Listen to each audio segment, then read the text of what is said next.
Do you have any idea what you just did? The question hung in the air of the dimmed restaurant, spoken not in anger, but in something far more dangerous. Quiet disbelief, the kind that comes right before everything changes forever. My name is Maya Reeves. I'm 28 years old. 3 months ago, I broke a Mafia boss's jaw in front of 47 witnesses. Today, that same man owns half the city, has enough power to make people disappear with a phone call, and somehow, impossibly, he's asking me to trust him. But I'm getting ahead of myself. This is the story of how I went from ghost to the one person who could make the most dangerous man in the city feel something other than cold calculation. This is about the night I stopped hiding and remembered exactly who I used to be. If you're still with me, settle in, because what I'm about to tell you is going to sound impossible. But I promise you, every word is true.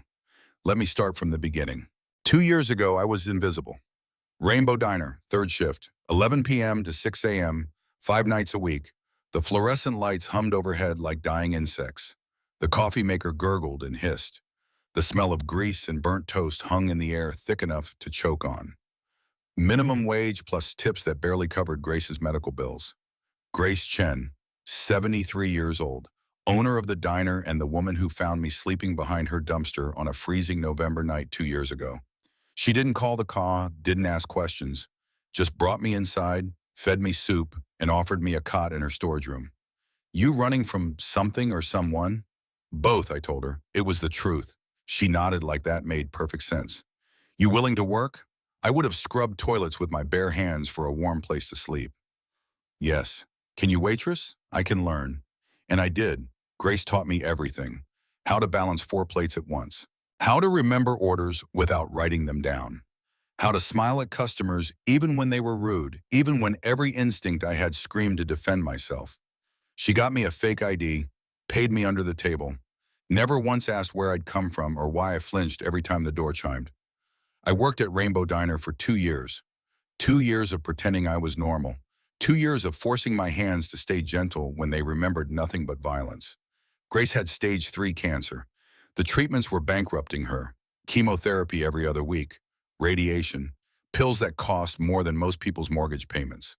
I gave her half my tips every night. She never knew. Thought the anonymous donations came from some wealthy regular who wanted to stay humble. I had 3 jobs total. Morning shift at the diner, 6 to 2. Afternoon at a flower shop on 5th Avenue, 3 to 7. Night shift back at the diner, 8 until close. I slept 4 hours if I was lucky, sometimes less. My old apartment, the one I'd lived in before everything fell apart, was 20 blocks from the diner.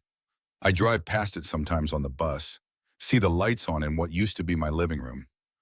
Someone else living my old life, someone who probably had a real name and a real identity and didn't wake up every morning wondering if today was the day the past caught up with them. I traded 19 successful Black Ops missions for this, for pouring coffee and pretending my hands had forgotten how to kill. But here's the thing about being a trained operative. You never really stop being one. The skills don't fade. They just go dormant. Waiting. I read customers the way I used to read combat zones. Table 4, businessman, mid-40s, married but having an affair. I could tell by the tan line where his wedding ring should be, the different perfume on his collar that didn't match his soap, the way he kept checking his phone under the table with his screen, brightness turned down low. Booth 7, college kid, finals week, hadn't slept in 40 hours, bloodshot eyes like road maps, 3 empty espresso cups creating rings on the table, textbooks covering every inch of available space, pages dog-eared and highlighted in 3 different colors. Counter seat 2, cop, off duty, still caring. I could see the slight bulge at his left hip under his jacket, the way he sat facing the door, eyes constantly scanning the room even while he ate his eggs. Old habit, good habit, the kind that keeps you alive. I cataloged threats automatically.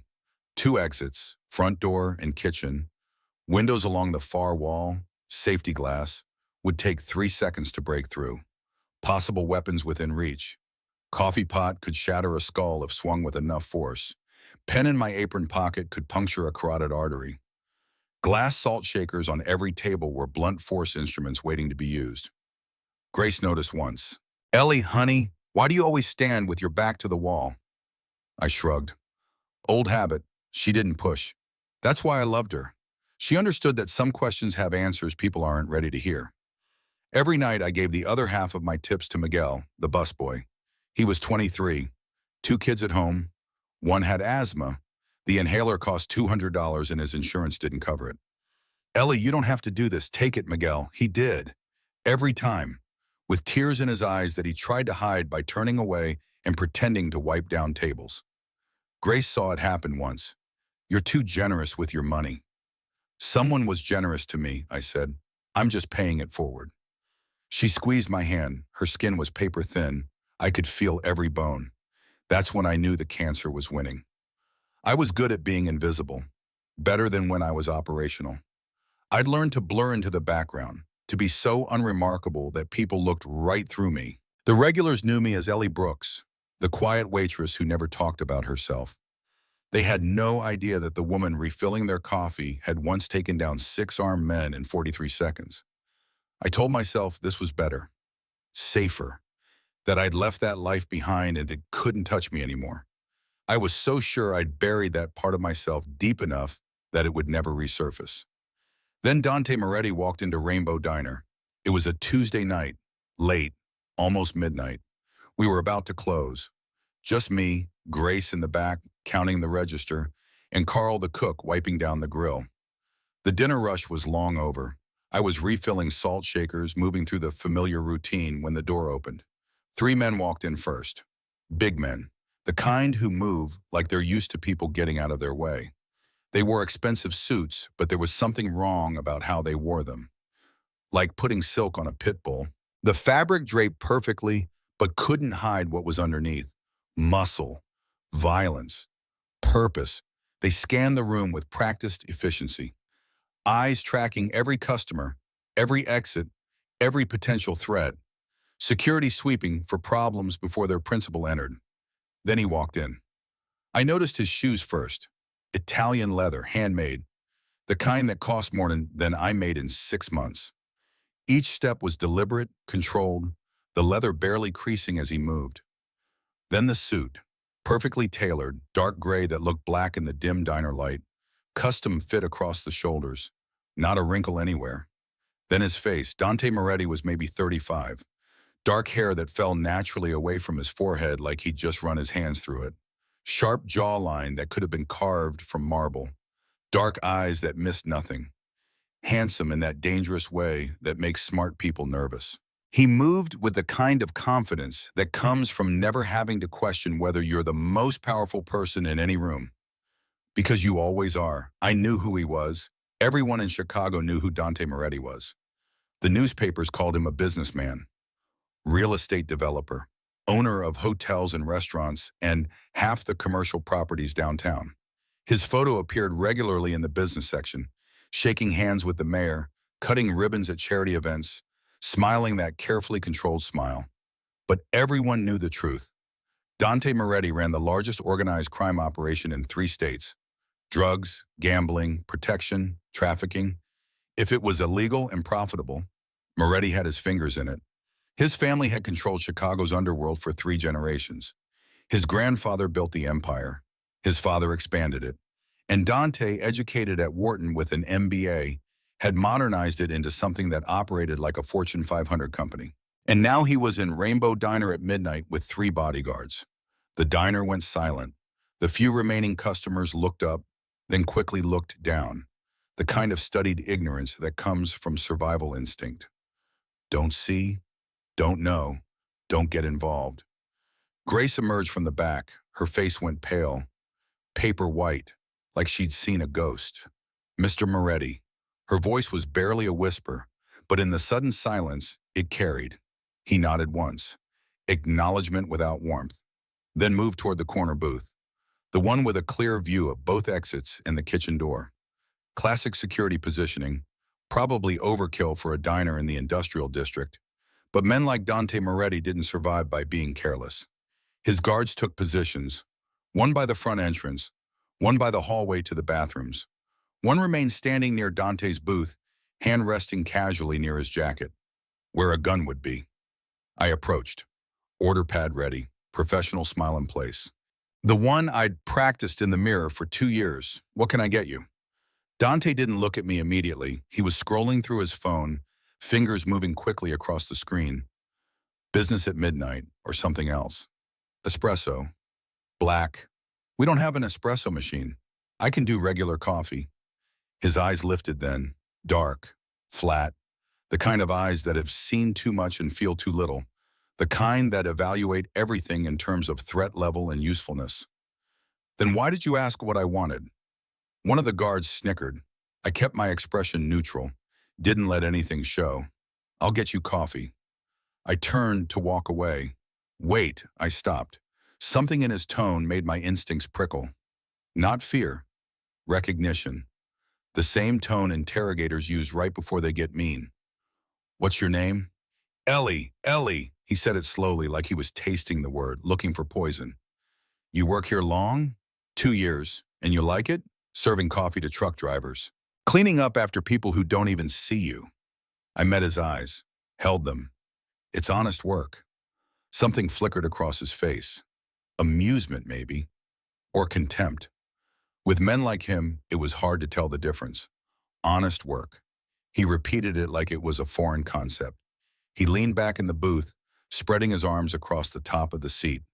Relaxed, in control. You hear that, Marco? She likes honest work. The guard named Marco grinned, professional smile that didn't reach his eyes. That's rare these days, boss. Dante's attention shifted back to his phone. I felt the dismissal like a physical thing. Casual, complete. I was nothing to him. Less than nothing, just another face in a long line of people who existed to serve him. I went to get his coffee. Grace was in the back, bundling cash into the deposit bag. She looked up when I came through the swinging door, saw something in my face.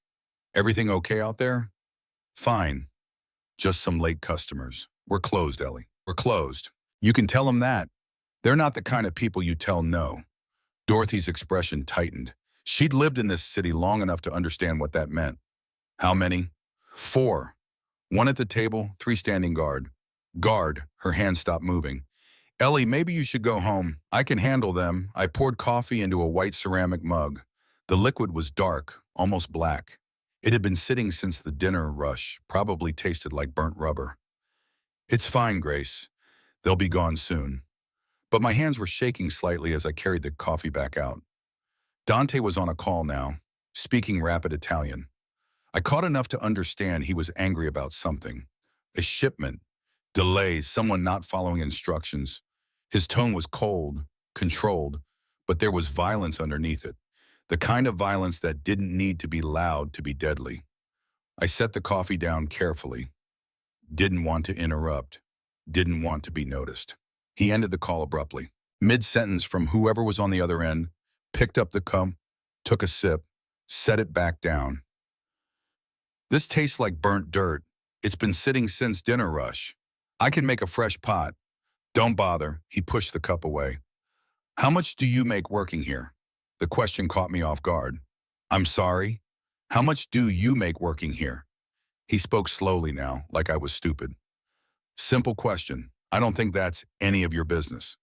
Marco stepped forward, hand moving toward his jacket. Mr. Moretti asked you a question. My body responded before my brain caught up. Subtle shifts that probably no one else noticed. Weight transferring to the balls of my feet.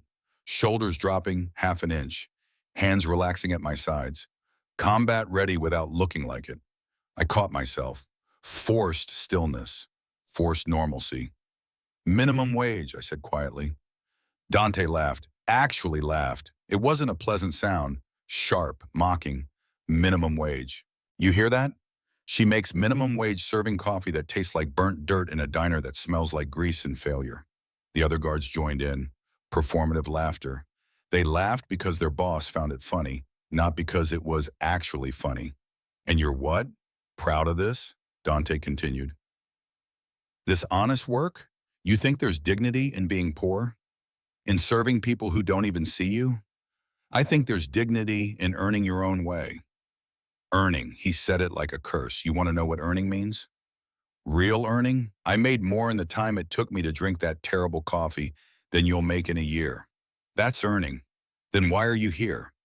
The question came out before I could stop it, before I could remember to be invisible, to be safe. If this place is so beneath you, why come in at all? The diner went silent. Marco moved closer. Watch your mouth. But Dante held up one hand. Marco stopped immediately. No, it's a good question. Dante leaned forward. I'm here because I own this building. I own the 3 buildings on either side of it. I own the entire block. And I'm trying to decide if this little diner is worth keeping or if I should tear it down and put up something that actually makes money. My stomach dropped. You're lying. Am I? He pulled out his phone, tapped a few times, then turned the screen toward me. Property records. Rainbow Diner, 1247 Industrial Boulevard. Owner, Moretti Holdings LLC. Purchase date, 6 months ago. Grace didn't know. She'd been paying rent to a management company that never told her the building had been sold. So when I ask how much you make, Dante continued, I'm doing research, trying to understand what kind of people work in places like this, trying to decide if any of you are worth the trouble of relocating when I bulldoze this dump. Rage, white hot, sudden. It flooded through me before I could lock it down. Not for me, for Grace, for the woman who'd saved my life. Who'd given me a chance when I had nothing? Who'd built this place from nothing and poured 30 years of her life into it? This isn't a dump. My voice was too quiet, too controlled, the way it used to sound right before a mission went loud. This is Grace's life. She built something here, something real. Real, Dante stood up. He was tall, at least 6'2". He moved around the table, coming closer. You want to know what's real? Money is real. Power is real. Everything else is just people lying to themselves to feel better about being weak. He was standing right in front of me now, close enough that I could smell his cologne. Expensive, probably cost more than my monthly rent. Something woody and dark. The kind of scent that announced wealth and power. You're weak, he said softly. All of you, working your pathetic jobs, pretending you matter. But you don't. You only exist because people like me allow you to exist. Is that what you tell yourself? I asked. That everyone else is weak? So whatever you do to them doesn't count? His eyes narrowed. Be very careful how you speak to me. Or what? You'll tear down the diner? Sounds like you're planning that anyway. Marco grabbed my arm. His grip was tight. Professional, designed to control without leaving marks. You need to apologize to Mr. Moretti, right now. I looked down at his hand on my arm. At the specific pressure points his fingers were creating, at the angle of his wrist. My training cataloged it automatically. Break grip, hyperextend elbow, face first into nearest table, 3 seconds. That's all it would take. But then what? Then I'd be exposed. Then they'd want to know who I was, how I could move like that. Then everything I'd buried for 2 years would come flooding back. So I did nothing, just stood there while Marco's grip tightened. Let her go, Dante said. Marco released me immediately. Dante stepped even closer. We were inches apart now. I could see the stubble on his jaw, the slight scar above his left eyebrow, the absolute lack of empathy in his eyes. I'm going to give you a chance, because I'm feeling generous tonight. You're going to apologize for being disrespectful. You're going to tell me you understand your place, and then you're going to bring me something better than that garbage coffee, and we're going to forget this conversation happened. Every instinct I had was screaming at me to move, to act, to make him regret every word. But I couldn't. I had to be Ellie. Ellie who kept her head down. Ellie who survived by being invisible. I'm sorry. The words tasted like ash, like defeat, like 2 years of running and hiding and pretending. Sorry what? I'm sorry for being disrespectful. And I understand my place. He smiled, actually smiled. Good girl. See, that wasn't so hard. Now go get me something decent to drink. I turned to walk away, every muscle in my body tense, coiled, ready to snap. That's when he spit on me. I felt it hit the back of my neck. Warm, deliberate. Not accidental spray from talking. Not a mistake. A purposeful act of contempt, of domination, of reminding me exactly what my place was in his world. The diner went completely silent. I stopped walking.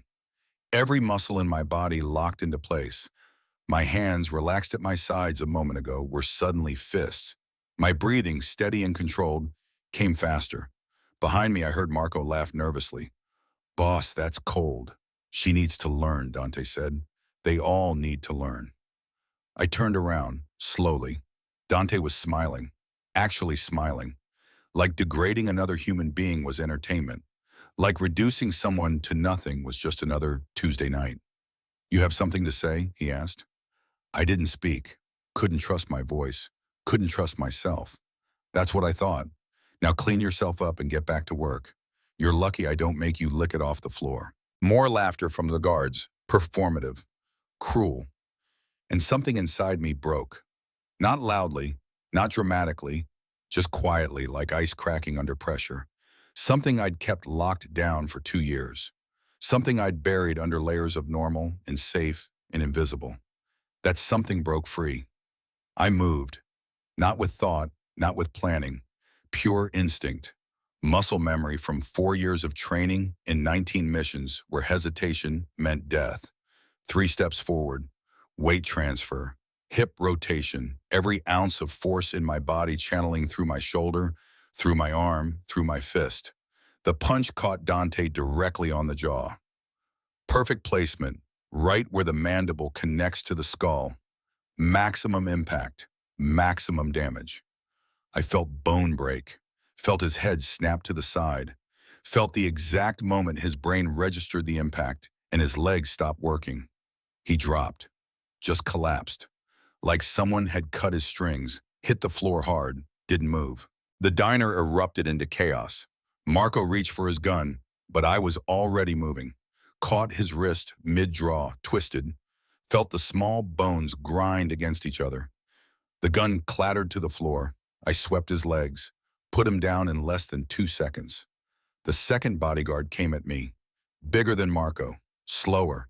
I ducked under his swing, drove my elbow into his solar plexus. He folded like paper. The third bodyguard had his gun out, pointed at me, shaking. Don't move. Don't you fucking move. I froze, hands up, but not scared, not anymore. Dante was trying to sit up. Blood poured from his mouth. His jaw hung at a wrong angle. He couldn't speak, could only make wet, pain sounds. The guard with the gun kept it trained on me. Who the hell are you? Good question. Who was I? Ellie the quiet waitress? Or Maya the ghost who could take down 12 armed men without breaking a sweat? I didn't get a chance to answer. The kitchen door burst open. Grace came running out carrying her old baseball bat. Carl was right behind her with a kitchen knife.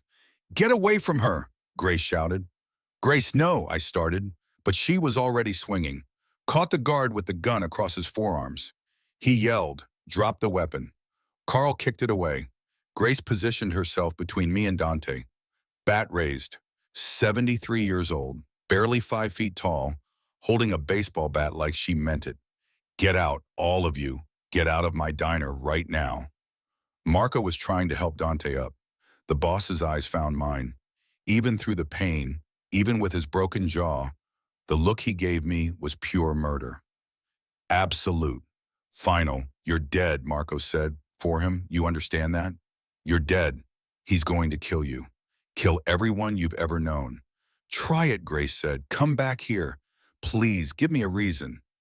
They dragged Dante out. His blood left a trail across Grace's clean floor. Dark red, almost black. The door slammed behind them. Then it was just the three of us. Me, Grace, Carl. Standing in the empty diner like survivors of a tornado. Grace lowered the bat, turned to look at me. Her face was pale, hands shaking, but her eyes were clear. Ellie, sweetie, what did you just do? I looked down at my hands. They were steady, not shaking at all. The hands of someone who'd done this kind of thing before. Many times before. I'm sorry, I whispered. Grace, I'm so sorry. She dropped the bat, came closer, grabbed my face with both hands, forced me to look at her. Sorry for what? For defending yourself? For standing up to that animal? For bringing this to your door? For making you a target? For ruining everything you've built? Hey, her voice was firm. Listen to me. That man spit on you, treated you like dirt. You had every right to defend your dignity. You don't understand. That was Dante Moretti. He owns this building. He has the power to destroy you, destroy all of us. And I just broke his jaw in front of his own men. Grace's face went pale. Dante Moretti. The Dante Moretti. I nodded. Oh. She sat down heavily in the nearest booth. Oh no. Carl was already at the door, locking it. We need to call the police. The police work for him, I said. Half of them are on his payroll. Calling them would just make things worse. Then what do we do, Carl asked. I looked at the blood on the floor, at the shattered remains of the coffee cup, at Grace's face, pale with fear, and I realized what I'd done. I'd blown my cover, exposed myself, and worse, I'd painted a target on the only people who'd shown me kindness in 2 years. You don't do anything, I said. I'm the one he'll want. I'm the one who humiliated him. You're innocent. Ellie, no, I need to leave, right now. If I'm not here, maybe he'll leave you alone. Grace was crying now, tears streaming down her weathered face. Where will you go? I didn't have an answer. I'd burned all my bridges, had no contacts, no resources, no identity beyond the fake documents Grace had helped me get. I'll figure something out, I said. I always do. I went to the back, grabbed my jacket, the small bag I kept in my locker. Everything I owned fit in one backpack. That's what happens when you learn to live like a ghost. You stop accumulating things that tie you down. When I came back out, Grace was standing by the door. She pressed something into my hand. Cash, at least $2,000. Grace, I can't. Yes, you can. Consider it severance pay. She tried to smile, failed. Plus, you never did get proper employee benefits. I hugged her, held on tight. Thank you for everything. Stay safe, sweetie. And Ellie, whoever you really are, whatever you did before you came here, I don't care. You're a good person. Don't forget that. I left through the back door, into the alley behind the diner. The city stretched out before me, dark and full of shadows. Somewhere out there, Dante Moretti was getting his jaw wired shut and planning his revenge. Somewhere out there, I had a target on my back bigger than any I'd carried during my operational years. But here's what Dante didn't know, what none of them knew. I wasn't afraid. I'd spent 2 years pretending to be weak, pretending to be normal, pretending that the person I used to be was gone forever. But she wasn't gone. She was just sleeping, and now she was awake. I arrived at Silvano's at 8:45. Early, I wanted to scout the territory before walking into whatever trap Dante had prepared. The restaurant was exactly what I expected. Upscale Italian in the heart of downtown. Valet parking, a maitre d' in a tuxedo standing at a polished podium. Through the floor-to-ceiling windows, I could see well-dressed couples dining by candlelight. White tablecloths, crystal glasses. The kind of place where a single bottle of wine cost more than I used to make in a week. I wore black, simple dress that Alex had brought to the loft along with food and supplies, flats in case I needed to run, hair pulled back tight, no jewelry, nothing that could be grabbed or used against me. The gun Alex insisted I take was strapped to my thigh, small caliber, easy to conceal. Not that it would help if Dante wanted me dead. If he did, I was already dead the moment I walked through those doors, but I was counting on something else. Curiosity, pride, whatever quality had made him send an invitation instead of sending assassins. I pushed through the heavy glass door. The warmth hit me immediately, the smell of garlic and wine and expensive perfume. The maitre d' saw me. His expression didn't change, but something flickered in his eyes. Recognition. Ms. Reeves? He knew my real name. Not Ellie. Maya. Yes, Mr. Moretti is expecting you. This way, please. He led me through the main dining room. Couples looked up as we passed, their eyes sliding over me, assessing, then dismissing. Just another woman in a black dress. Nothing special, nothing dangerous. If they only knew. We went up a flight of stairs. The sounds of the restaurant faded, replaced by silence. Heavy, expectant. The maitre d' opened a door at the end of a hallway. Private dining room. Enjoy your evening, Ms. Reeves. The door closed behind me with a soft click, and I was alone with Dante Moretti. He sat at a table set for two, white tablecloth, candles flickering, 2 glasses of red wine already poured. The setup was almost romantic. if you ignored the fact that one of us had tried to kill the other 4 days ago. Dante stood when I entered. His jaw was wired shut. I could see the metal brackets when he moved his mouth. His face was still swollen on the left side, bruising that had faded from purple to a sick yellow-green. He wore another perfect suit, navy this time, but he moved carefully, like every motion hurt. Good. I hoped it did. Maya Reeves, he spoke slowly, words slightly slurred by the wiring. Thank you for coming. I stayed near the door, scanning.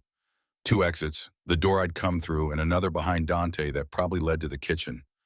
Windows, but we were on the second floor. No fire escape visible. I'm here. Tell me what you want. Direct. I like that. He gestured to the chair across from him. Please sit, I'll stand. He smiled. It looked painful. The door's locked from the outside. My men are stationed throughout the building. 3 in the main dining room, 2 in the kitchen, 1 at each exit. If you try to leave before we're done talking, they have orders to stop you. He paused. Let that sink in. So you might as well be comfortable. He was right. I was trapped. Had been the moment I walked in. I sat down, kept my back straight, hands visible on the table. Posture that looked relaxed but could explode into movement in half a second. Wine, he offered? No. Suit yourself. He lifted his glass, took a careful sip, winced. Drinking isn't easy with this injury. Neither is eating. Or speaking? No, it's not. He touched his jaw gently. Do you know how humiliating it is to have your own doctor wire your jaw shut? To not be able to eat solid food? To communicate like some kind of broken thing? About as humiliating as being spit on, I imagine. His eyes flashed, anger, real anger, but he controlled it, pushed it down. Touché. He set down his glass. That was wrong, what I did. I want you to know that. The apology caught me off guard. I didn't let it show. You want to apologize? After sending men to my apartment? After putting a bounty on my head? After threatening everyone I care about? Yes, he leaned forward. What I did at the diner was wrong. I was testing Grace, seeing if her business was worth keeping. I went too far. Let my arrogance override my judgment. So this is what? You feeling guilty? This is me being honest. Something I don't do often. He paused. But you deserve honesty, because I had you investigated, Maya. After what happened, I needed to know who you were, what you were, and I know everything. Maya Reeves, former intelligence operative, Black Ops, specialized in high-risk extractions and tactical operations, 4 years of service, 19 successful missions, 0 failures. He pulled a folder from beside his chair, slid it across the table. Then you disappeared, burned by your own agency after Mission 20, erased from existence, left to die on the streets of a foreign city. I didn't touch the folder, didn't need to. I knew what was in it. My old life, my old self, everything I tried to leave behind. Where did you get that? I have resources. When someone breaks my jaw, I learn everything about them. Their history, their skills, their weaknesses. He tapped the folder. The question is, why is a former Black Ops specialist working as a waitress in a dive diner? You read the file? You know why. I know the official story, that you went rogue, became unstable, that your handler recommended termination. But I want to hear it from you. I was quiet for a long moment, deciding how much to tell, how much he deserved to know. Mission 20, Istanbul. 4 years ago, I was sent to eliminate a terrorist cell that was planning an attack on a U.S. embassy. Intelligence said the cell was operating out of a residential building. Gave me the green light to use whatever force necessary. I paused, remembered. When I got there, I found 6 civilians, teachers, a doctor, 2 children. The intelligence was wrong or fabricated. I never found out which. But I couldn't kill them, couldn't follow orders that would murder innocent people. So I pulled them out, got them to safety, compromised the mission to save their lives. And your agency burned you for it. My handler did. Richard Castellano. Castle. The man I trusted like a father. He labeled me unstable, said I'd become a liability. The agency erased my identity, froze my accounts, made me disappear. The 6 people I saved were pressured to testify they'd never seen me. It was like I never existed. Dante listened without interrupting, his expression unreadable. So you've been running ever since, 2 years on the streets, 2 years as a ghost. Yes. And you never fought back? Never tried to clear your name? How? I had nothing. No identity, no money, no proof, just my word against the entire intelligence apparatus. I chose survival, chose to disappear. It was easier than trying to fight a war I couldn't win. Dante nodded slowly. I understand that choice. Better than you know. He stood, walked to the window, looked out over the city lights. My father died 6 years ago. Car bomb. I was 29, barely ready to take over the family business. But I had no choice. You don't refuse an inheritance like this. You accept it, or you die. I watched him, trying to understand where this was going. Do you know what it's like, Maya, to inherit violence? To wake up one day and realize you're responsible for an empire built on blood? To know that hundreds of people depend on you for their livelihood, but that livelihood comes from things that would disgust normal people? That sounds like a justification. Maybe it is. He turned back. Or maybe it's context. I didn't choose this life. I inherited it. But I'm trying to change it.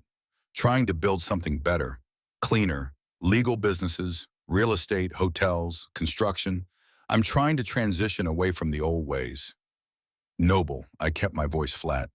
But you still run drugs, still operate protection rackets, still hurt people who don't fall in line. Yes, because you can't just flip a switch. You can't dismantle a criminal empire overnight without starting a war, without getting everyone killed. Your choices are work with me and build something meaningful, or keep running and die alone.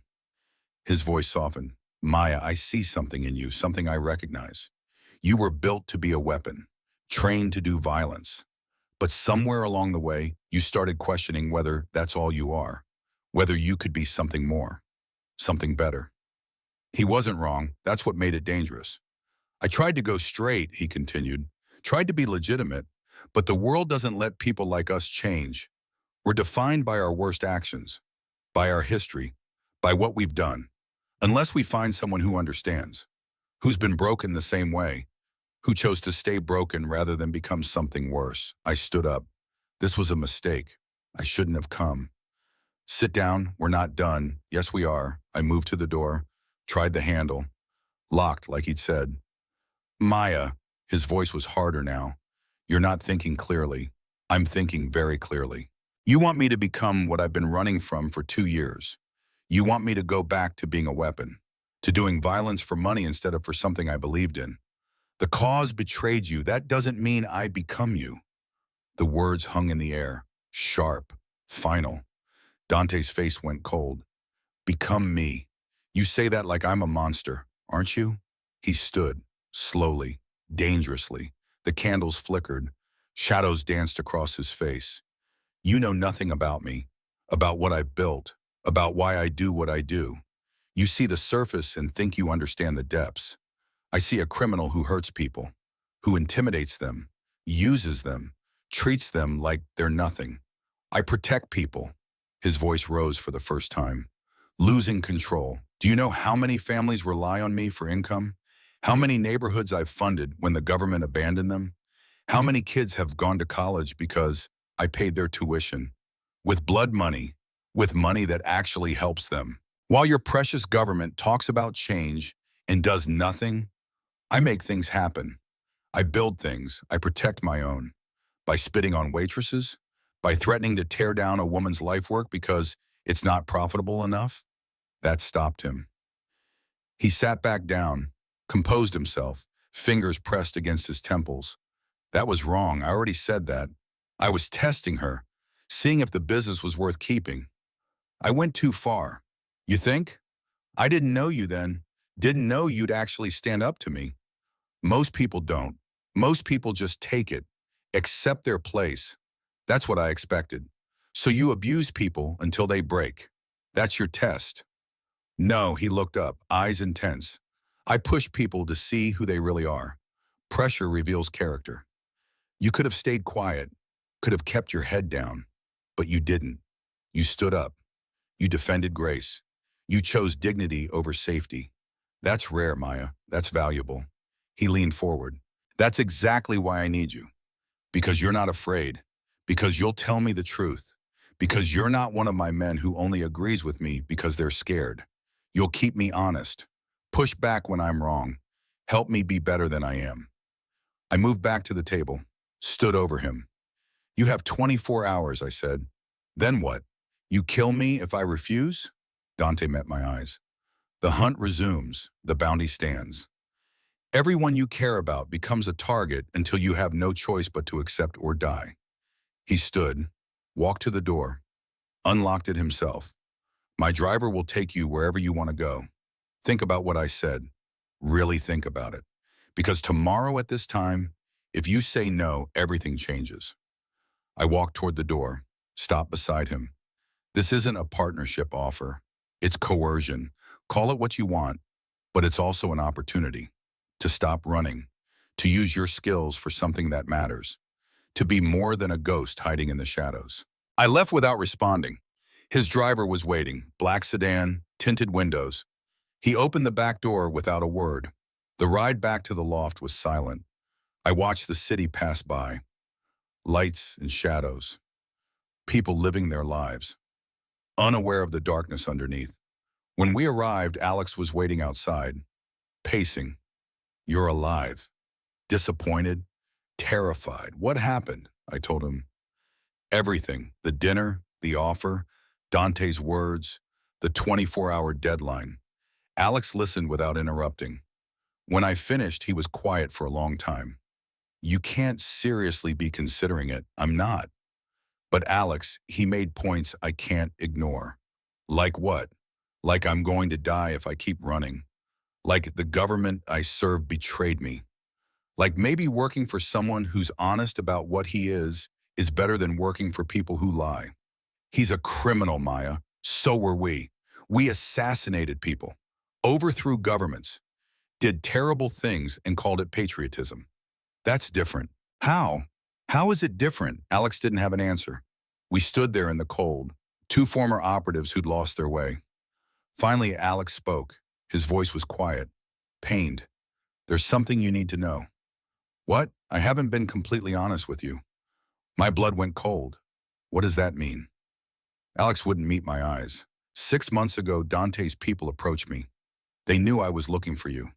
They offered me money, a lot of money, to find you, to keep tabs on you, to report back. I stepped back. You've been working for him? They have my sister, Maya. His voice broke. They kidnapped her 3 months ago, showed me photos, videos, said if I didn't cooperate, they'd kill her. So this whole time, the safe house, the help, all of it, you've been feeding them information. Yes, the word came out like a confession, like a death sentence. I pulled the gun, pointed it at him. My hands were steady. Years of training made sure of that. Give me one reason not to shoot you right now, because I came clean. Tears were streaming down his face now, because I could have kept lying, could have let you walk into whatever trap they're planning. But I told you, I'm telling you the truth. Why tell me now? Because Dante's offer is real. Alex wiped his eyes. And if you accept it, if you work with him, he said he'd let my sister go. He said he'd protect both of you. Maya, he's not just recruiting you.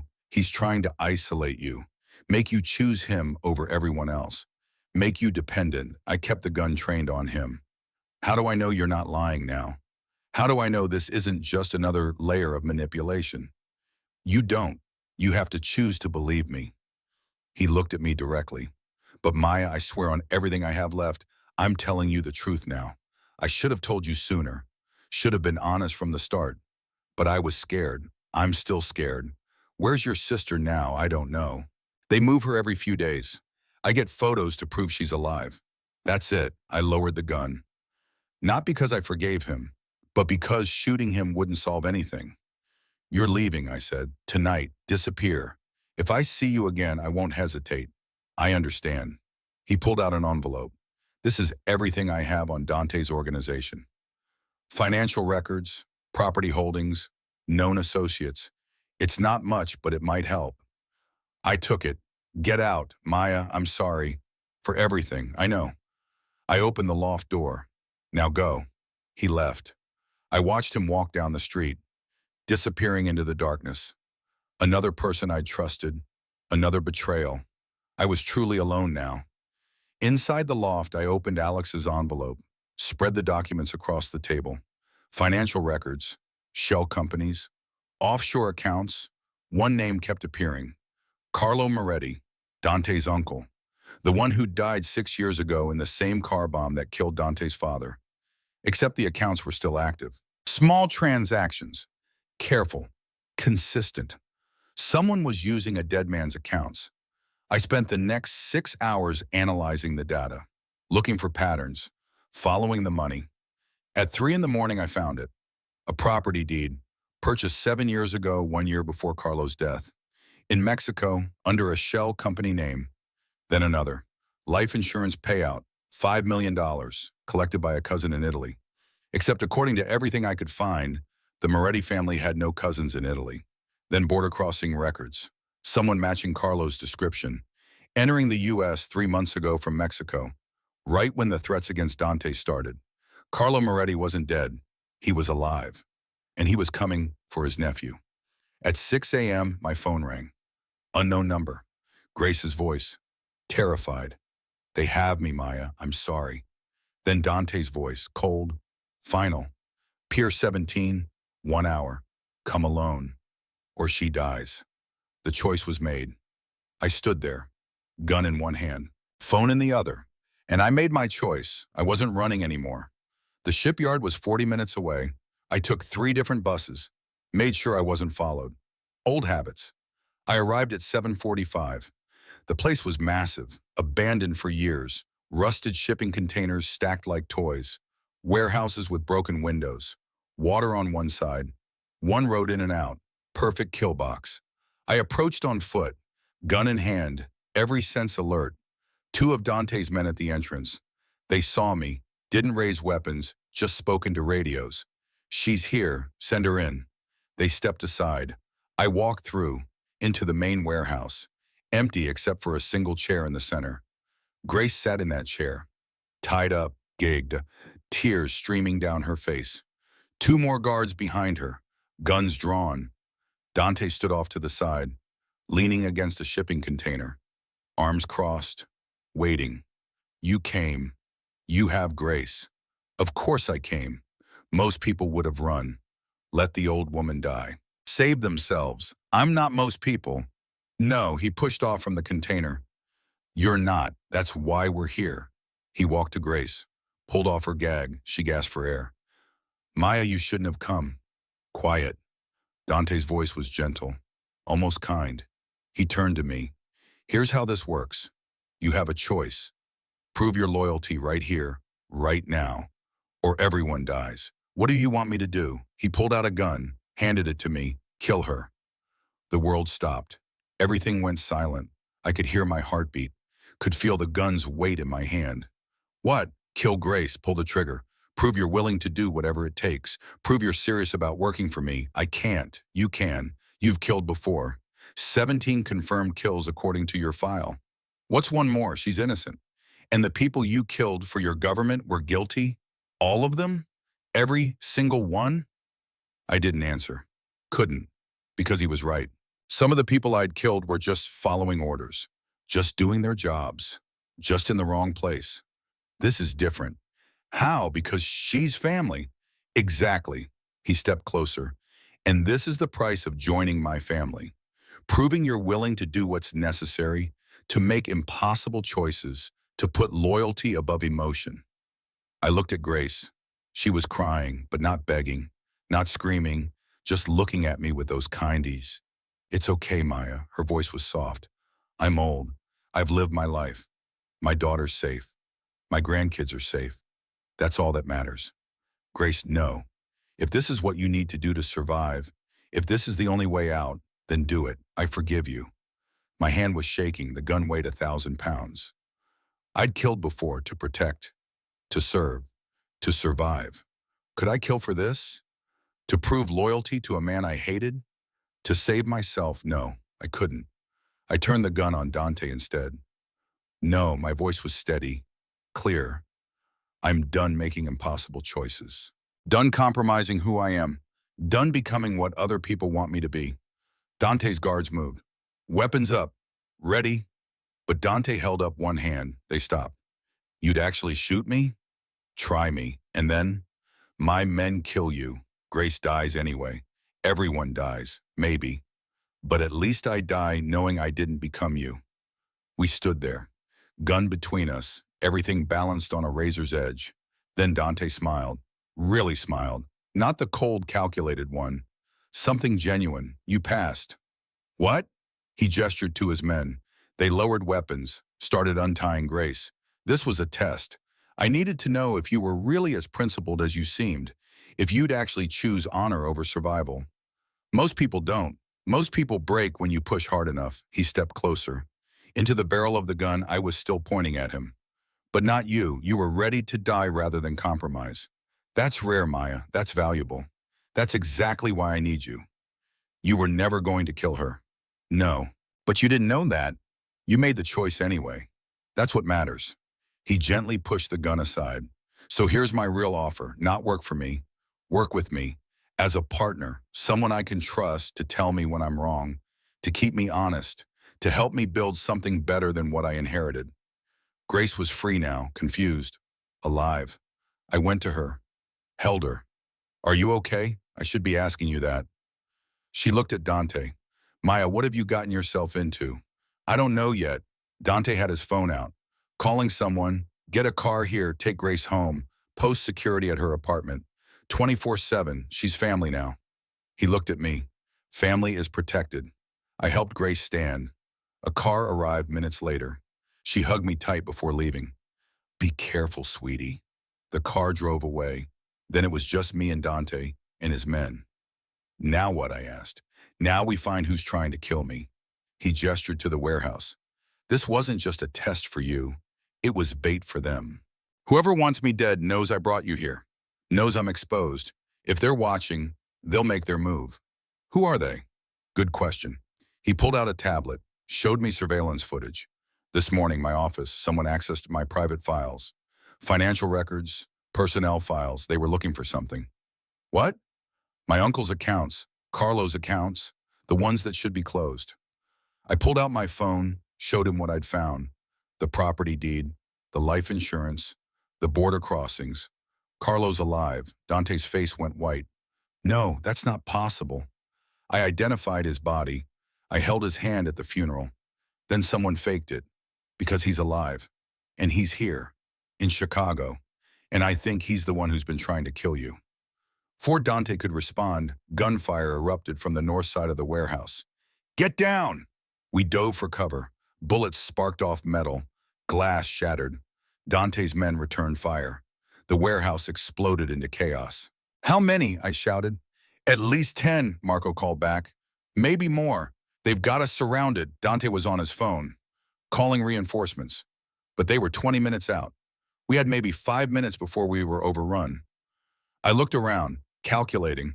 The drainage tunnel, the one I'd used to access this crime scene 3 years ago when I was still working legitimate cases. There's a way out, I said. Drainage tunnel, runs under the perimeter, empties into the bay. Where? I pointed. Northwest corner, behind those containers.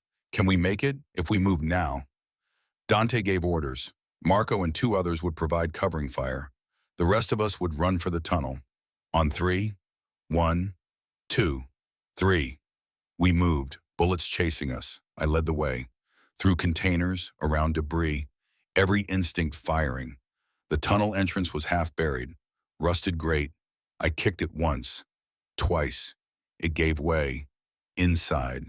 Now. We dropped through. Into darkness. Water up to our ankles. The sound of gunfire fading above us. Keep moving, I said. 50 yards.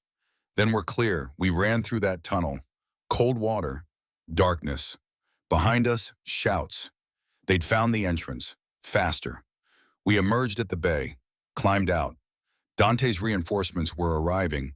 Black SUVs. Armed men. The attackers retreated, disappearing into the industrial maze. Dante leaned against a car, breathing hard. That was close. Too close. I looked at him. This isn't over. No, he met my eyes. It's just beginning. Will you help me? I thought about Grace, about being tired of running, about maybe finally having a chance to fight back. Yes, but on my terms. We do this my way. He extended his hand. Deal. I took it, and Maya Reeves, the ghost, became something else. Something more dangerous than she'd ever been. A woman with nothing left to lose. The safe house wasn't safe anymore. We both knew that. Dante took me to his real headquarters, not the restaurant, not the public-facing offices downtown, the actual operational center of his empire, a penthouse in the financial district, 40th floor, floor-to-ceiling windows overlooking the city, the kind of view that cost more per month than most people made in a year. His team was already assembled when we arrived. Marco, head of security, his arm in a sling from the shipyard firefight. Vincent, young tech specialist, fingers flying across 3 laptops simultaneously. Thomas, the finance officer, surrounded by papers and tablets. And Olivia, operations manager, the woman who actually ran everything while Dante played figurehead. They all stared at me when I walked in. The woman who'd broken their boss's jaw. The enemy who'd somehow become an ally. This is Maya Reeves, Dante said. She's working with us now. She has my full authority. Treat her accordingly. Marco spoke first. Boss, no disrespect, but she put you in the hospital and proved she has skills we desperately need. Dante moved to the head of the conference table. Moving on, Thomas, show her what you found. Thomas pulled up financial records on the main screen. Shell companies, offshore accounts, transaction histories going back years. These accounts belong to Carlo Moretti, Dante's uncle, officially deceased 6 years ago in the same car bombing that killed Vincent Moretti, Dante's father. I leaned forward, studying the patterns. The official story is both men died instantly, Thomas continued. Bodies were identified, funerals were held, estates were settled, but look at this. He highlighted a series of transactions, small amounts, 50,000 here, 75,000 there. Always moving, always careful. These transactions started 3 months ago. Someone with access to Carlo's old accounts has been moving money. Slowly, carefully, building a war chest. I pulled out my phone, showed them what I'd found. Property deed in Mexico, life insurance payout to a non-existent cousin. Border crossing records. Carlo's not dead, I said. He faked it. He's been in Mexico for 6 years. And 3 months ago, he came back. The room went silent. Dante sat down heavily. His face had gone pale. That's impossible. I identified his body. I stood at his funeral. I watched them lower his casket into the ground. Olivia spoke up. Her voice was quiet but firm. There's something you need to know. Something I should have told you years ago. Everyone turned to look at her. Your father's death. The car bomb. It wasn't meant for him. What? Dante's voice was barely a whisper. It was meant for Carlo. Olivia's hands were shaking. Your father found out. Someone had put a hit on his brother. Vincent drove Carlo's car that morning to draw out the assassins. He took the bomb meant for Carlo. He died to save his brother. How do you know this? Because Carlo told me. 3 days before he supposedly died. He said he couldn't live with the guilt. Said Vincent's sacrifice was too much. Said he was going to end it, but he didn't end it, I said. He faked it. Yes, Olivia looked at Dante. And I think I know why. Why? Because he blamed you. In his mind, if you hadn't been next in line to inherit, if the succession had been different, Vincent wouldn't have been a target. Your existence, your position as heir, that's what got his brother killed. Dante stood up, walked to the windows, stared out at the city. So he's been planning this for 6 years, watching me, waiting, building resources, all to destroy me.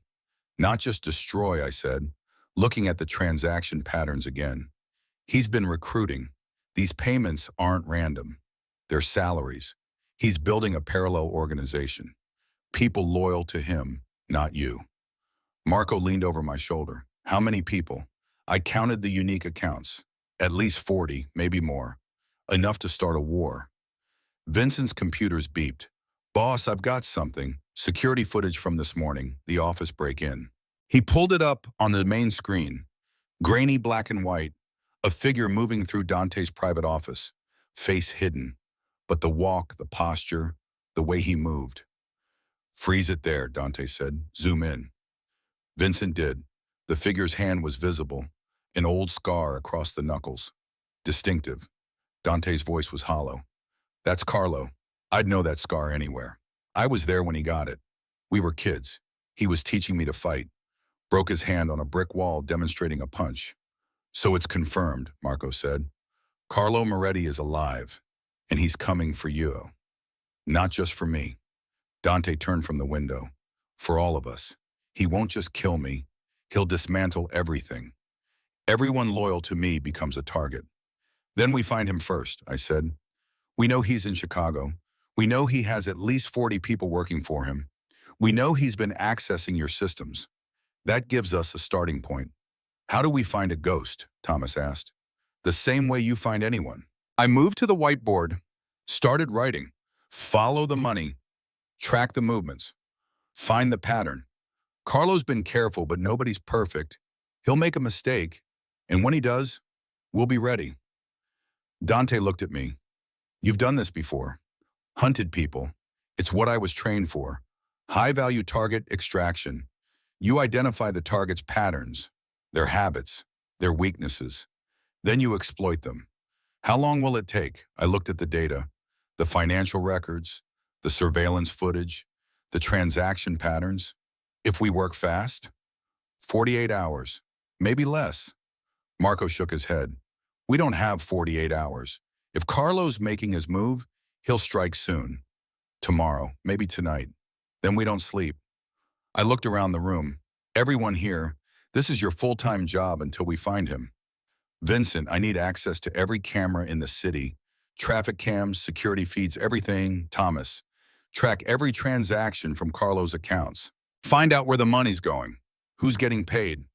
Marco, I need a list of every property the Moretti family has ever owned, including ones that were sold or abandoned. Olivia, personnel files. Everyone who worked for Carlo before he died. I want to know where they are now. People started moving, laptops opening, phones ringing. The room transformed into a command center. Dante pulled me aside. You're good at this. I've had practice. Thank you for helping. You could have walked away after the shipyard. Where would I go? Carlo wants me dead too. I broke your jaw. That makes me an enemy of anyone loyal to the old regime. We're in this together now, whether we like it or not. Do you? Like it? I looked at him, really looked, at the exhaustion in his eyes, the weight he carried, the impossible position of trying to be better than his inheritance. I don't know yet. Ask me when this is over. Fair enough. We worked through the night, coffee and energy drinks, whiteboards filling with data, connections forming. At 4 in the morning, Vincent found something. Boss, I've got a hit. We gathered around his screen, security footage from a warehouse district. South side, a man entering a building, face partially visible. Carlo.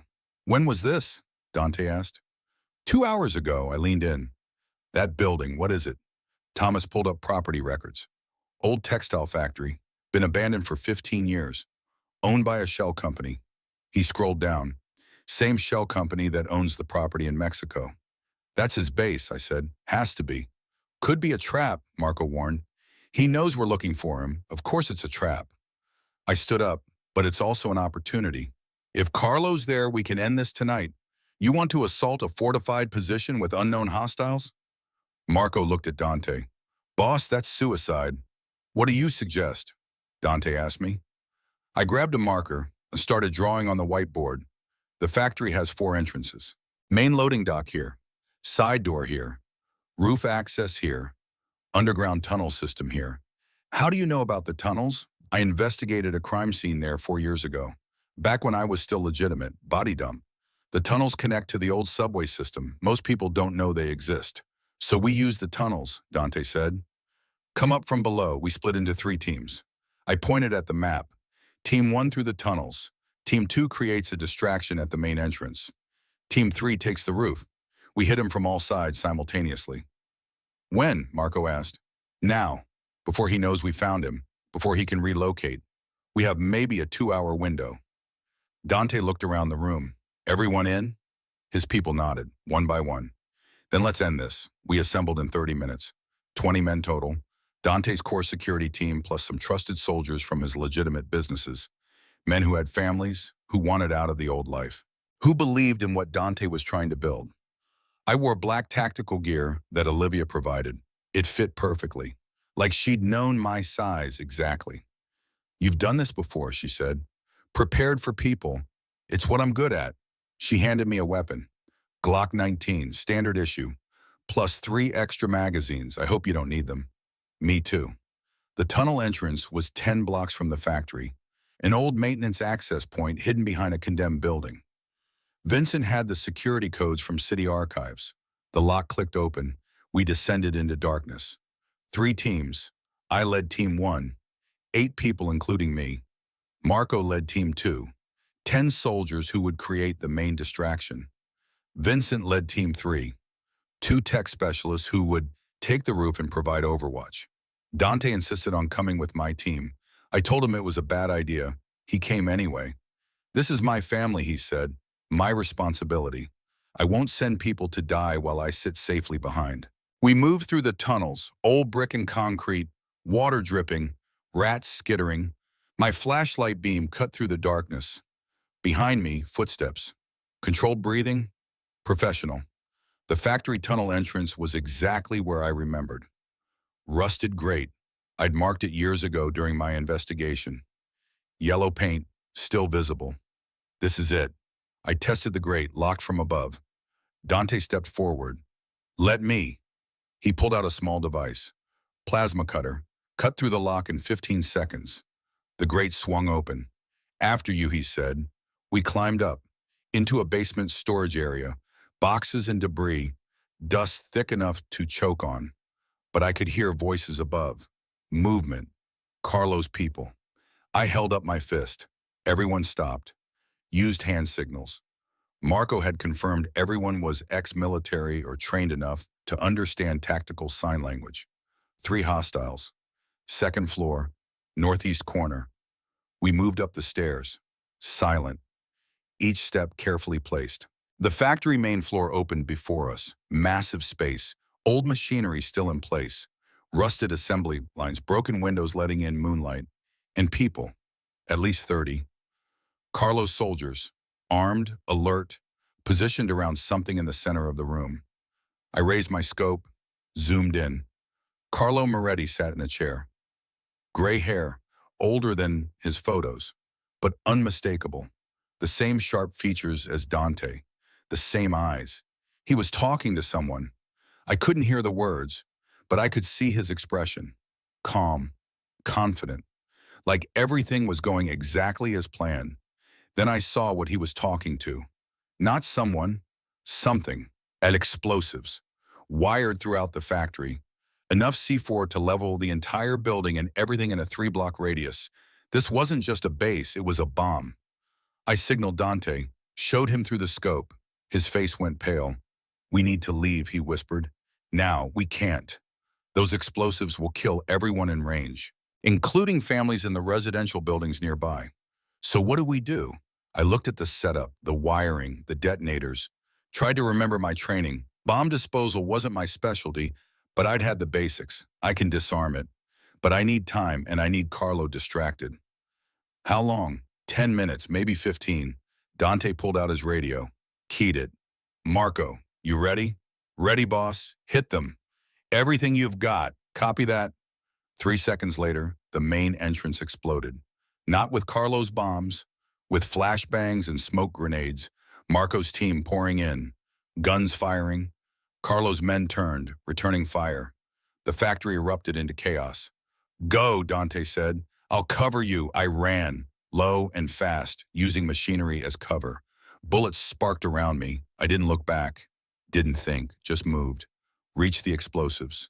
Dropped to my knees. Started examining the wiring. It was complex. Professional work. Multiple fail-safes. 3 separate detonators. If I cut the wrong wire, everything would blow.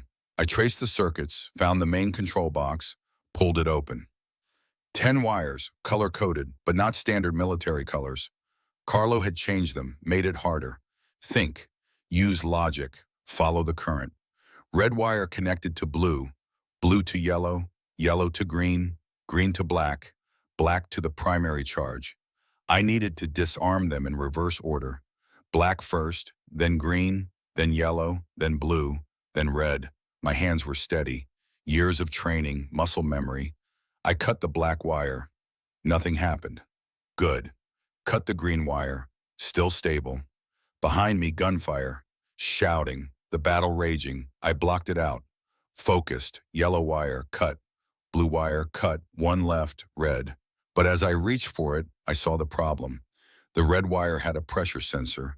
If I cut it, the sensor would trigger. Boom! I needed to bypass the sensor first. Pulled out my multi-tool, found the sensor housing, started unscrewing. A bullet hit the machinery next to my head, inches away. I flinched, dropped a screw. Keep working. Don't stop. Sensor housing open. I could see the mechanism now. Simple pressure switch. If pressure dropped, it would close the circuit. Detonate. I needed to maintain pressure while cutting the wire. Looked around, found a piece of metal, wedged it against the sensor, maintaining pressure, then cut the red wire. The detonator light went dark. Disarmed. I exhaled. Didn't realize I'd been holding my breath. One down, two to go. I moved to the second cluster, repeated the process. Same color coding, same pressure sensors, but faster now. I understood the pattern. Second cluster disarmed. The gunfire was getting closer. I looked up, saw Dante fighting 3 men at once. He was good, better than I expected, but outnumbered. I raised my weapon, took aim, 3 shots, 3 targets down. Dante looked at me, nodded, thanks. One more cluster. I ran to the third location, started the process again, but this one was different. The wiring had an extra layer, a tamper switch. If I opened the housing, it would detonate.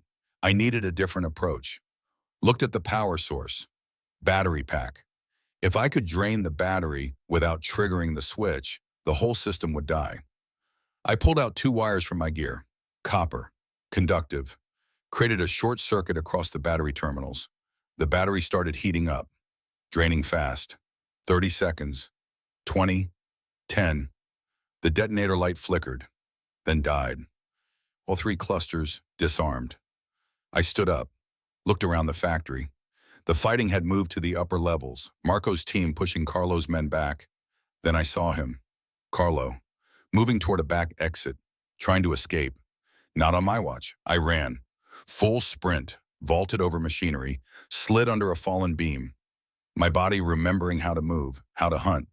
Carlo heard me coming, turned, drew his gun. I was faster, tackled him. We went down hard. The gun skittered away. He was older, but strong. Fought dirty, elbow to my ribs, knee toward my groin. I blocked, countered. Years of training versus years of street fighting. We rolled, punching, clawing. No technique now, just survival. I ended up on top, forearm across his throat, applying pressure. His eyes met mine. No fear, just acceptance. "You're her," he gasped. "The ghost, the one who broke Dante's jaw." "That's me." He actually smiled. "Good. He needs someone who can stand up to him, someone who isn't afraid." "Why?" I pressed harder. "Why do all this? Why try to kill your own nephew?" Because I couldn't face the truth. Carlo's voice was weakening. Vincent took that bomb meant for me. He died because I was the target, because of my enemies, my wars, my mistakes. And I was too much of a coward to accept that guilt. So you blame Dante instead. Easier to hate him than to hate myself. Easier to blame the succession, the inheritance, anything except the truth. That I got my brother killed. That Vincent's blood is on my hands, not Dante's. He coughed, blood on his lips. I spent 6 years building this revenge, telling myself Dante deserved it. But deep down, I always knew. I was just punishing him for being alive while Vincent was dead, for inheriting what should have been Vincent's, for existing. That's not justice, that's just a coward's rage. I know, his eyes were closing. I've always known, but I couldn't stop. The guilt, the rage, it consumed everything, consumed me. Footsteps behind me, Dante. He knelt beside us. "Uncle," he said quietly, voice breaking. Carlo looked at him. I'm sorry, I should have been better. Should have honored your father's sacrifice. Instead, I became this. It's over now, yes. Carlo's breathing was slowing. Dante, promise me something. What? Don't become me. Don't let the guilt and anger turn you into a monster. Build something better. Be better. I'm trying, I know. That's why I could never really kill you. Deep down, I wanted you to succeed, wanted you to do what I couldn't. His eyes closed. Breathing stopped. Dante reached out, closed Carlo's eyes, then stood. Is it done? I asked. Yes. He looked around. The gunfire had stopped. Marco was securing the last of Carlo's men. Vincent was coming down from the roof. Everyone accounted for. It's done. 81, 82, and the price of truth. 3 days later, I stood in front of a federal building, Detective Torres beside me, FBI officials behind us. 20 cameras pointed at my face. My name is Maya Reeves. The words felt strange. My real name, said out loud, on camera, no more hiding. For 2 years I've been running, hiding from my past, from my identity. Tonight I'm choosing to stand in the light. I told them my story, not all of it. The classified parts stayed buried, but enough. Black Ops operative, betrayed by my handler, burned by my agency, forced to disappear. I was approached by Dante Moretti 6 months ago. He offered protection in exchange for help identifying a threat within his organization. Together we uncovered that his uncle, Carlo Moretti, thought dead for 6 years, had returned to destroy everything Dante had built. Torres stepped forward. The FBI has been monitoring this situation. Based on Ms. Reeves's cooperation and Mr. Moretti's willingness to provide testimony about Carlo's network, we're offering Ms. Reeves full immunity. Mr. Moretti will face charges for previous activities, but we're recommending reduced sentencing given his cooperation in stopping a gang war that would have killed dozens. The reporters erupted with questions. I answered what I could, calmly, professionally. When it was over, Dante was waiting by a car. Federal marshals on either side. He'd be going into custody. Trial in 3 months. Likely sentence, 5 years with time served. His organization would transition to legitimate operations under Olivia's management. That was the deal. You didn't have to do this, he said. Could have walked away clean. We both know that's not true. You needed someone to verify your story, and I needed to stop running. 5 years. Could be worse. You'll still be young when you get out. Still have time to build that better thing you wanted. He smiled. Tired, but genuine. Will you visit? Maybe, if the coffee in prison is better than Grace's. That made him laugh. First real laugh I'd heard from him. Nothing's worse than Grace's coffee. The marshals led him away. I watched the car disappear into traffic. Torres stood beside me. You okay? Yeah, I was. For the first time in years, I really was. I'm done being a ghost. Good. She handed me a folder. Because I have 6 cases that need your skills. If you're interested. I took it. Let's see them. Detoile 90 epilogue. 6 months later, I sat in Rainbow Diner, rebuilt, reopened. Grace had fought to restore it exactly as it was. Same layout, same menu, same coffee that tasted slightly burnt. She was behind the counter, healthier now, the cancer in remission. Medical bills paid. She never asked how, just accepted it. New regulars were filing in, morning shift starting, life continuing. The door opened. Dante walked in. He did this twice a week now, Tuesday and Thursday mornings, always the same booth, always ordered the same thing, coffee, black. I walked over, poured without asking. Morning, I said, morning, Maya. He looked different, lighter somehow. The weight he'd carried for so long had lessened. Not gone, but manageable. In 6 months, he'd sold off half the illegal operations, transitioned them to legitimate businesses. It was slow work, dangerous work. Some people didn't want to change, but it was happening. I'd helped, using my old skills in new ways, negotiating with rival families, mediating disputes, finding compromises that didn't require violence. The FBI had noticed. Detective Torres had approached me 3 times, offering deals, immunity, protection, a way out. I declined each time. This wasn't about immunity. It wasn't about protection. It was about finishing what we started. Building something better from the ruins of something broken. Busy day? Dante asked. Always, I refilled his cup. You, meeting with the mayor, then the planning commission, then a charity board? Look at you, legitimate businessman. He smiled. It's strange, I spent years wanting this. Now that I have it, I'm not sure I know how to be normal. Nobody's normal, we're all just pretending. Grace came over. Squeezed my shoulder. You two want breakfast? Pancakes, I said. Same, Dante added. Grace walked away. Dante and I sat in comfortable silence. We did this now, found moments of peace between the chaos. My phone buzzed. Text from Detective Torres. New case. High-profile kidnapping. FBI requesting my consultation. I showed Dante. He read it, raised an eyebrow. You gonna take it?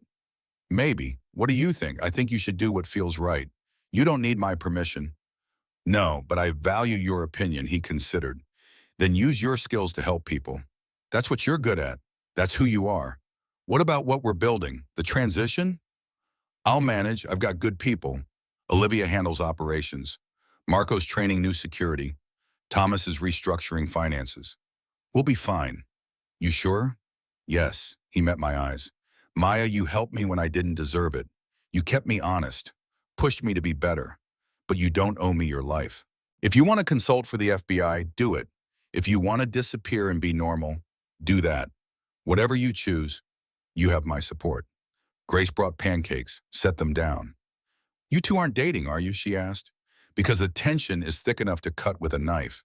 We're not dating, I said. Just partners, Dante added, in crime prevention. Grace laughed. If you say so. She walked away. Dante and I ate in silence. The diner filled up around us, people living their lives, unaware of the darkness we'd walked through to get here. I've been thinking, I said, about what happened, everything with Carlo, the choices we made. And I'm not sure we did the right things. We broke laws, hurt people, compromised principles. But we saved more people than we hurt. Stopped a war before it started. Built something better from the ruins. Does that make it right? Dante set down his fork. I don't know. I think maybe right and wrong aren't as clear as we want them to be. I think maybe we're all just doing our best with impossible choices. That's not comforting, no, but it's honest. I thought about that. About Istanbul. About the 6 people I'd saved. About Castle's betrayal. About 2 years running. About breaking Dante's jaw. About everything that had led me here. I'm going to take the FBI case, I said. But I'm not leaving. I'll consult. Help them when they need my skills. But I'm staying in Chicago. Why? Because this is home now. Because Grace needs me. Because you need someone to keep you honest. And because I'm tired of running. Good. He smiled. Then it's settled. You're officially a legitimate consultant who occasionally helps a reformed criminal stay on the straight and narrow. Something like that. Grace brought the check. Dante reached for it. I grabbed it first.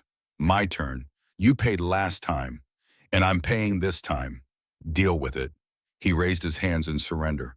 Far be it from me to argue with you. We paid. Walked out together. The morning sun was bright. Chicago awakening around us. Dante's car was waiting. Black sedan. But his driver was reading a newspaper. Not scanning for threats. Small progress. I'll see you Thursday, Dante said. Thursday. Same time. Same terrible coffee. Wouldn't miss it. He got in his car, drove away. I stood there for a moment, feeling the sun on my face, breathing air that didn't taste like fear. My phone buzzed again. Detective Torres, can you come in today? The kidnapping victim is a child, 10 years old, taken from her school. I texted back, on my way, because that was who I was now. Not a ghost, not a weapon, not a victim, someone who used her skills to protect people who couldn't protect themselves. Someone who'd found her way back from the darkness. Someone who'd stopped running and finally found home. I walked to my car, started the engine, and Maya Reeves drove toward another fight, another chance to do what was right. Not because someone ordered me to, not because I was coerced, but because I chose it. And that made all the difference. My name is Maya Reeves. I'm 28 years old. I used to be a ghost, a weapon, someone with no identity, no purpose, no home. Today I'm something different, something I'm still figuring out. But I know this much. Courage isn't just standing up and fighting. Sometimes courage is letting people in, trusting again after betrayal, building something after everything's been destroyed. Dante Moretti asked me once if I regretted breaking his jaw. I don't, because that punch wasn't just self-defense. It was me refusing to disappear, refusing to be invisible, refusing to let someone make me feel small. It was me choosing to exist, loudly, violently, undeniably. Carlo chose revenge. It consumed him. Castle chose betrayal. It defined him. Alex chose fear. It trapped him. I chose to stand, even when it was terrifying, even when it cost everything. And Dante, he chose to try, to be better than his inheritance, to build instead of destroy. We're both still learning, still making mistakes, still figuring out how to be good people in a world that doesn't make it easy. But we're trying, together. Grace once told me that sometimes the bravest thing you can do is stay. Put down roots, let people in, risk getting hurt again. She was right. I'm not running anymore. I'm not hiding. I'm not pretending to be someone I'm not. I'm Maya Reeves, former Black Ops operative, current FBI consultant, friend to a reformed Mafia boss, daughter figure to a 73-year-old diner owner who saved my life. I'm flawed, complicated, sometimes violent, always trying to be better. And I'm finally, after 2 years of being invisible, learning to be seen. If you've stayed with me through this entire story, thank you. Drop a comment below. Tell me where you're from. Tell me about a time you chose to stand instead of run, because we all face those moments. When running seems easier, when giving up seems smarter, when staying feels impossible. But staying is how we build lives worth living. Staying is how we become more than survivors. Staying is how we become who we're meant to be. My name is Maya Reeves, and I am done being a ghost.